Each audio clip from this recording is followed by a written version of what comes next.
Hello everyone and welcome back to the channel. So you're probably wondering what is this video, and it's something that I've been thinking a lot about recently, and I just thought that, well, I think it'd be a good idea to share sort of my thoughts and, sort of have a little fun exercise to share with you guys, because I know that a lot of you have been enjoying the MCU comic origin series, and I very much appreciate you all checking it out. But I want to sort of do something different, and this is pondering the question that I've seen many other YouTubers answer, which is what would have happened had Marvel not sold the rights to some of their characters, and had they had all of the rights to every single character from the beginning of Phase 1.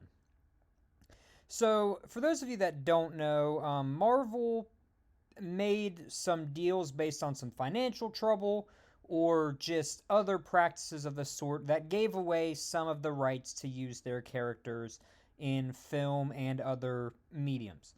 I think the most well known example of this is Sony having the rights to Spider Man, and some others include, the Fantastic Four, the X-Men, the Incredible Hulk, Daredevil, and again, there's a lot of other characters that sort of fall into that category. And it sort of shaped the formation of the MCU. And I think it's interesting to ponder the question, if we rebooted the MCU, if I was given the Kevin Feige multiple hat and could go back and sort of redo the MCU or, make changes based on the fact that all of these characters were now under the Marvel umbrella, what would change? And so that's what we're going to ponder today. I'm going to make this a multiple part series, and we're going to be going through how I would change the MCU, assuming that all of the characters' rights were owned by Marvel. Now, I'm going to go ahead and tell you that phases 1 through 3, which today will be only be covering phase 1, is still the Infinity Saga. And basically what I'm going to do is I'm going to show you some casting choices I make. The general rule is that most of the original actors and actresses are going to stay in place, but if there is a major change to a character, if there is an actor or actress I don't really feel fits the role as well as a different one, I will talk about that change. And if there is a story change, I will give you a general overview of what happens in the story. Now, keep in mind, I will also only be giving casting calls for the main characters. And additionally, you have to remember that while this starts in 2008, I will not be talking about specific release dates for this rebooted slate of films. So just keep that in mind. And I will also say, too, just to level expectations, the X-Men will not appear in phases 1 to 3. And with that being said, let's get into phase 1 of the rebooted MCU. So the first project is, of course, Iron Man, and Robert Downey Jr. still plays Tony Stark. Again, he might be one of the best comic book hero castings that has ever been done in the history of Hollywood. Pepper Potts is still going to be played by Gwyneth Paltrow, and Jon Favreau will still play the role of Happy Hogan. Now, the one major and the only major change of the Iron Man movie is that we are just going to go ahead and put Don Cheadle in the role of James Rhodes. Now, you see War Machine listed next to his name. He still does not become War Machine until Iron Man 2, but just wanted to go ahead and preface, he is still listed as War Machine because that is the hero he eventually becomes. And lastly, Jeff Bridges still plays Obadiah Stane and Ironmonger, and there is really no difference, again, outside of Don Cheadle just being cast as James Rhodes from the beginning. The story's perfect, it sets up the MCU, and it sets up Tony Stark, who is still arguably the main character of phases 1 to 3 in my rebooted MCU. So that is Iron Man, the first project of phase 1. Now, the second project of phase 1 is also the same. It is still the Incredible Hulk. And the only major difference that we're going to make is that Mark Ruffalo is going to be Bruce Banner from the very beginning. Now, I do know that a lot of people feel that the casting of Edward Norton was good because Edward Norton gave a different side of the Hulk that we really haven't seen from Mark Ruffalo. And while I might not necessarily disagree with that, I think it's important to mention that really Ruffalo hasn't been given ample time to show off his talents or really give depth to the Incredible Hulk character. And I think that casting him from the beginning, and as you'll see in future installments of this series, divulging more into his history and character will allow sort of Ruffalo to show this different side of Bruce Banner. Along with that, Tim Roth still plays Emil Blonsky in The Abomination, and in all honesty, the plot sort of remains the same, and The Incredible Hulk happens. Hopefully, it'd be a better movie. But again, it stays the same, and we get introduced to the Incredible Hulk. Now, the first new project of Phase 1 is Ant-Man and the Wasp. Now, you might be asking yourself, why is Ant-Man and the Wasp here instead of, let's say, Captain America or Thor? Well, Thor is still in Phase 1, Captain America is not, and the reason for this is that we're making this more comic book accurate. And Ant-Man and the Wasp are two original Avengers, and I think that, in all honesty, look no further than sort of how Quantumania has been received. The character of Ant-Man has sort of been not utilized to its fullest potential, and I think a large part of that is because we started with Scott Lang instead of Hank Pym. And that is why we are going to start with Hank Pym and Janet Van Dyne. And John Krasinski will be playing Hank Pym and Ant-Man. And this is because I think around this time, Krasinski's a good actor. He can sort of be that serious yet goofball personality. And that's sort of what we need Hank Pym to be. He's a very smart character, but he needs to have a strong relationship with whoever plays Janet Van Dyne. Because the comic book version of Ant-Man and the Wasp, Ant-Man, works a lot. He doesn't really focus on Wasp a whole lot, but you can tell they always still care for each other. And that is why Emily Blunt will be playing the Wasp in the MCU. I know that a lot of people thought that John Krasinski and Emily Blunt would play the MCU's Reed Richards and Sue Storm. Here we're going to cast them in these two roles because I think that they are just much better suited to play those characters. And how the story of Ant-Man and the Wasp is going to go is that it is going to be a true origin story. We are going to find out that Hank Pym has been trying to perfect the Pym particle, and he's been getting loans from an organization named A.I.M. Now, A.I.M. is a villain organization in the comics, and this is where they would be introduced in the MCU. And essentially, A.I.M. is hoping that he finalizes a particle so they can use it to their advantage and for business profits and things of that nature. So eventually throughout the film, we find that Hank Pym is able to perfect the Pym particle, and he starts to train using the Pym particle.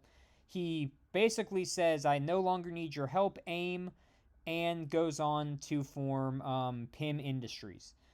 And along with that, we find out that Janet Van Dyne ends up using the particles without the permission of Hank Pym, and that is how the Ant-Man and the Wasp are created into superheroes.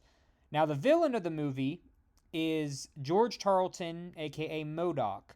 Now, I have Bill Hader as the actor who will be portraying these two characters. Now, I think that what will most likely happen is that Tarleton will be Bill Hader, but then M.O.D.O.K will be completely CG, and Bill Hader will voice, just because I think Bill Hader does a great job of sort of being a comedic yet insane individual when it comes to his character portrayal, so he has very good range in that department, and that's what you need from M.O.D.O.K. And essentially, once the Pym particle is perfected, A.I.M. gets frustrated. They try to replicate it, test it out on George Tarleton, and that failed experiment turns him into M.O.D.O.K, and he seeks revenge on Ant-Man and the Wasp, and that is really where they gain prominence in the MCU as a whole.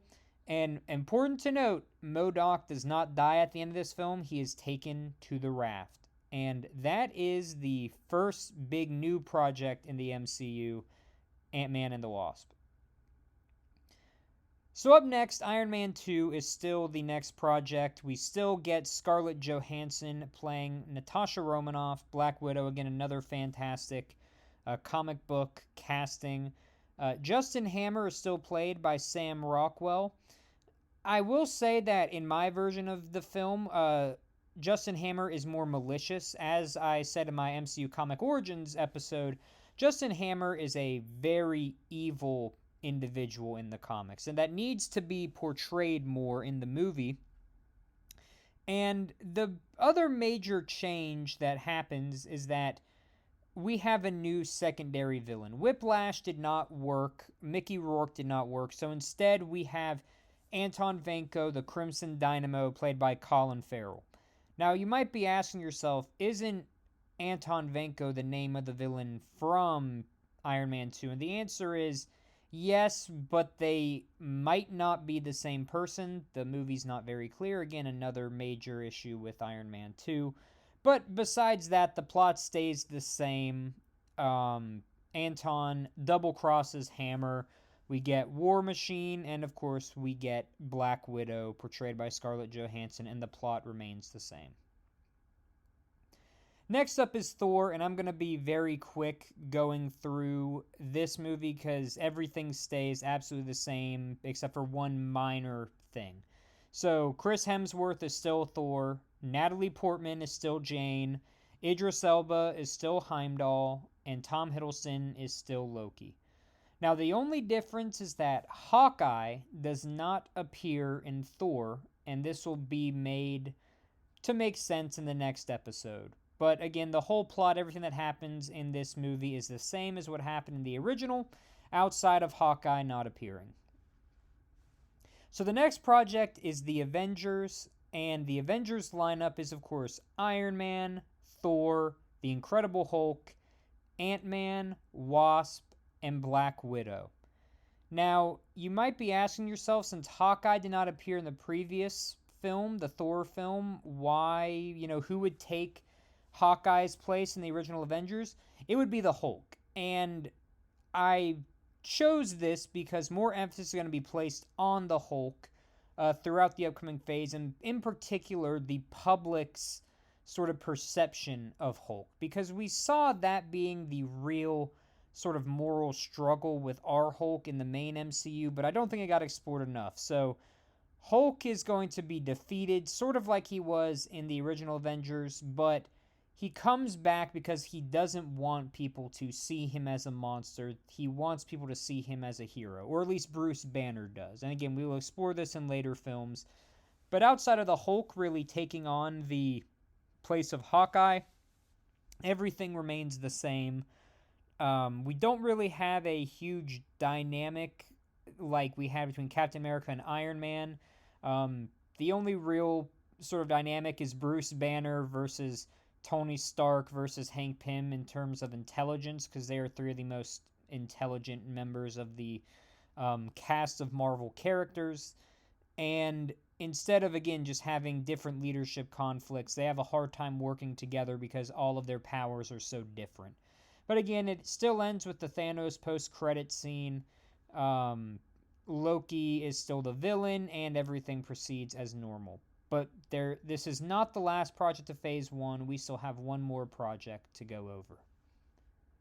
So the final project of Phase 1 is the MCU's Fantastic Four. Now, I'm going to go ahead and say that the Fantastic Four is not going to interact with the Avengers outside of the final big team-up movie that will take place at the end of Phase 3. And that is essentially to say that the Fantastic Four are getting the Guardians of the Galaxy's treatment. As in, they are on their own adventures, they're doing their own thing that are completely separate from that in which the Avengers are dealing with. But the same things that happen to the Avengers in their story impacts and implicates things that happens in the Fantastic Four's movie. So first, let's go over who is cast as the Fantastic Four. So starting out, we have Reed Richards, Mr. Fantastic, who will be portrayed by Keanu Reeves. Now, Reeves is a very good actor who can be both serious but also have some lighter tones here and there. But to play Mr. Fantastic in a accurate portrayal, and I believe what should be done when we get him in our actual MCU, is that Mr. Fantastic needs to be a serious character. He does not need to be a character who jokes. He can joke from time to time, but consistently he needs to be sort of the moral and, intellectual mind behind the Fantastic Four. And I think Keanu Reeves can do this perfectly. Sue Storm, Invisible Woman, will be played by Amanda Peet. Again, a more serious character. In the comics, Sue Storm is sort of the not really comedic relief, but sort of has an in-between with that. But I think that she makes sense in this role, especially alongside Keanu Reeves. I'd be very interested to see how sort of their on-screen chemistry mixes with each other. Now, the two characters that should be the comedic members of the Fantastic Four are Johnny Storm and Ben Grimm, and that is why Johnny Storm is portrayed by Andrew Garfield. Now, you have to remember, in this universe, we never got the Amazing Spider-Man, so this would be Andrew Garfield's first real appearance in a Marvel movie. And I think that he perfectly sort of captures what Johnny Storm is. He's supposed to be this cool guy who, is a little bit immature, but really cares about his friends. And I think that, again, it would be perfectly portrayed by Andrew Garfield.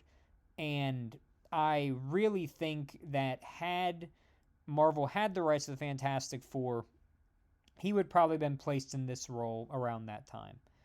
And lastly, Ben Grimm, the Thing, will be voiced by Jason Sudeikis. I'm guessing that the Thing will likely be CGI, but Jason Sudeikis is a comedian from SNL. He also plays Ted Lasso on Ted Lasso, but more importantly, he does a very good New York accent. And if anyone is familiar with the Thing needs to be both comedic and have a very strong New York accent. So I think Sudeikis is perfect for this role, and again, he'd just be doing the voice, so he'd sort of be in a Bradley Cooper-like role with Rocket Raccoon. Now, basically how the movie would go is that we get a general introduction to the Four, show what happened to them, how they went to outer space and they got hit by cosmic rays, and sort of how that impacts them and them learning to be a hero. Now, the villain of the movie would be Harvey Elder, aka the Mole Man, played by Danny DeVito. And essentially, Mole Man's beef would be that following the Battle of New York and the Avengers, there's a lot of construction going on in the surface world that is directly impacting the underground portion of New York, which is where the Mole Man resides. And he decides that he is going to attack the surface world, but with the Avengers sort of being away because of everything that just happened in the first Avengers film, the Fantastic Four have to stop him, and this will directly lead into the events of the second Fantastic Four film, which takes place in Phase 2. Now, you also might be asking, where's Doctor Doom?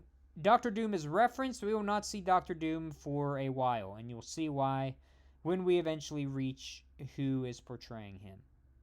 And that is Phase 1 of the Rebooted MCU. I hope you all enjoyed this video. Again, I'll be going over Phase 2 in the next episode. But leave a like, comment, subscribe. Let me know if you would have made a different casting choice, or what would your Rebooted MCU look like. I'm interested to hear. So I hope you all have a great day, and take care.